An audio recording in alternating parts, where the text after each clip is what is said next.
Hello friends, তোমরা সবাই কেমন আছো? আশা করি ভালো আছো। আমরাও খুব ভালো আছি। আজকে ছোট্ট একটা ব্লগের মাধ্যমে তোমাদের সমস্ত কোশ্চেনের আনসার দেব। দেখো, যতটুকু পারবো আনসারগুলো দেওয়ার চেষ্টা করব। তোমরা অনেক দিন ধরেই অনেক কমেন্ট করছো, অনেক কিছু জানতে চাইছো। তো আমার এই কোয়েশ্চেনের আনসারগুলো দেওয়াতে তোমাদের যদি একটুও হেল্প হয়, তো সেই কারণেই আমি এই কোয়েশ্চেনের আনসারগুলো দেব। তো চলো।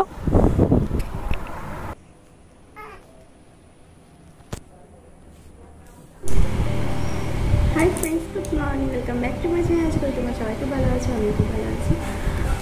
আজকে তোমাদের পুরো কয়েকদিন ধরে অনেক কোয়েশ্চেন করছো, তো আজকে ভাবলাম যে তোমাদের কোয়েশ্চেনের আনসারগুলো আমি দিয়ে দিই। আর জানি না সব কোয়েশ্চেনের আনসার একদিনে নিতে পারবো, কিন্তু বেবিরা এই ঘুমাচ্ছে, তো তাই ভিডিওটা বানাতে এলাম। আর যদি উঠে পড়ে তো তাহলে আবার পরের পার্টে সমস্ত কোয়েশ্চেনের আনসার দিতে হবে, দেখি কতদূর কি দিতে পারি। তো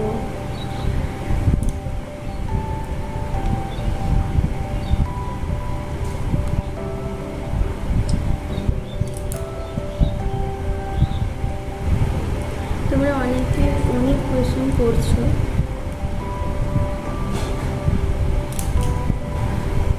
মানে তোমাদের নামগুলো বলেই কোয়েশ্চেনটা করছি। এখন আমি জানতে চেয়েছি, সুমিতা এখানে দেওয়া আছে, সুমিতা 9768 জানতে চেয়েছো যে বলছো আপনার কত সপ্তাহে টুইন্স বেবি ডেলিভারি হয়েছে আর বাচ্চাদের ওজন কত হয়েছিল। তো আমার 35 সপ্তাহে বেবি ডেলিভারি হয়েছে। তো এটা 35 সপ্তাহে ইউএসসি অনুযায়ী নয়, এটা এলএমপি অনুযায়ী। আর বাচ্চাদের ওজন 2 কেজি খুব সামান্য কম হয়েছিল। আর এখানে প্রিয়াঙ্কা রয় ফোন করেছে যে আপনার কি হালকা ব্লিডিং হয়েছিল, যদি একটু বলবে খুব ভালো হতো। না, আমার কোনো ব্লিডিং হয়নি, আর তো আমার এরকম কোনো সমস্যা হয়নি। তো তোমাকে বলবো যে তোমার যদি এরকম কোনো সমস্যা হয়ে থাকে তুমি প্লিজ ডক্টর কনসাল্ট করো, ডক্টরই তোমাকে ভালো তোমার ব্যাপারটা বুঝবেন। আর যদি ইউএসসি করতে চান তো তুমি সব থেকে ভালো রেজাল্ট পাবো সেখানে। আর একজন কোয়েশ্চেন করেছো,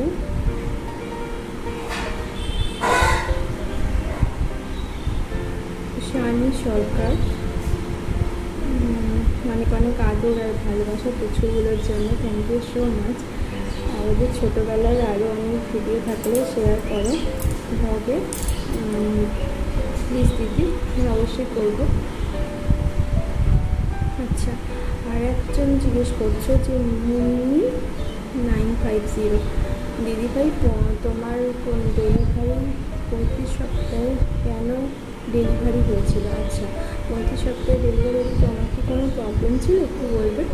না, আমার কোনো প্রবলেম থাকেনি, তবে 35 সপ্তাহে ডেলিভারি হওয়ার একটাই কারণ ছিল যে টুইন্স বেবি তো, আর প্রেশারটা একটু জাস্ট হাই হয়ে গেছিলো।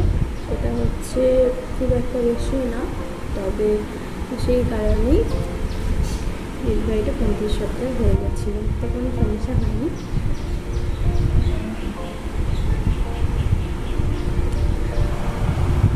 আচ্ছা, নসেবা খাতুন তুমি জিজ্ঞেস করছো দিদি তোমার কত উইকে ডেলিভারি হয়েছিল আর সারাদিনে তুমি কতবার ভারী খাবার খেতে?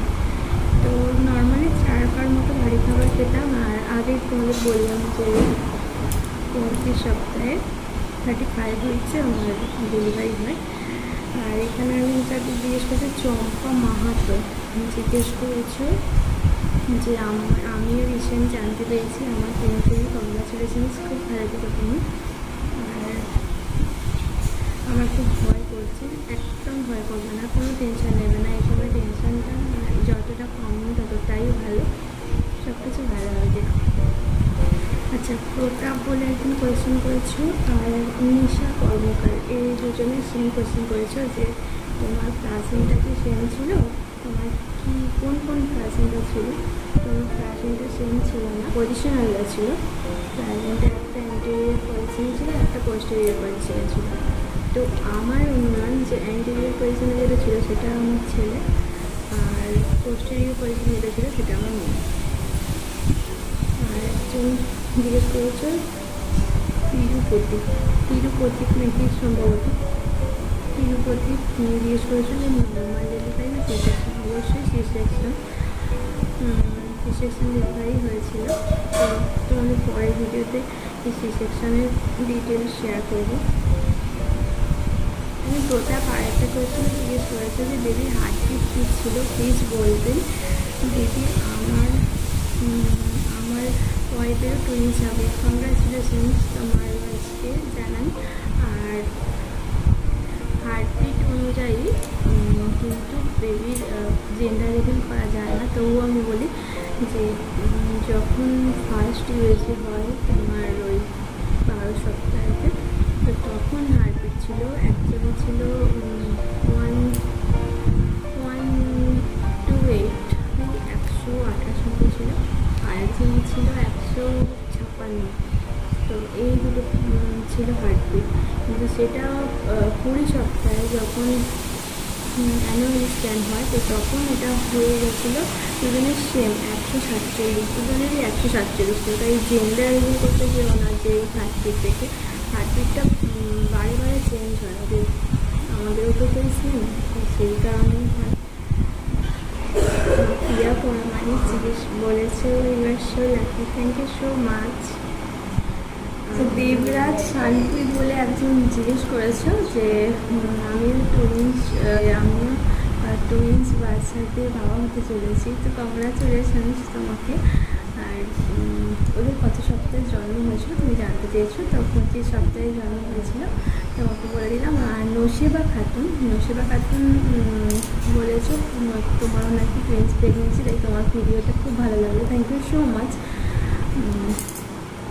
কোনো চিন্তা করো না নসিবা, আশা করছি সব কিছু ভালো হবে। কোয়েশ্চেনের আনসার এই ভিডিও দিতে পারলাম না, তো পরের ভিডিওতে আবার বাকি কোয়েশ্চেনের আনসারগুলো তোমাদের দিয়ে দেবো। তো তোমরা সবাই খুব ভালো থেকো, আনন্দ থেকো আর হাসি খুশি থেকো। প্লিজ যে তোমাদের একটু উপকার হয়ে থাকে আর এই ভিডিওটা একটু ভালো লেগে থাকে তাহলে প্লিজ লাইক শেয়ার কমেন্ট করবে, সাবস্ক্রাইব করতে একদম ভুলবে না। ফিরে আসবো পরের ভিডিও নিয়ে, ততক্ষণ থেকে সবাই ভালো থেকো, আনন্দ থেকো আর হাসি খুশি থেকো। তো ওরা এখন উঠে পড়েছে, এবার যাবো ওদের স্নান করাবো, সমস্ত কিছু করাবো।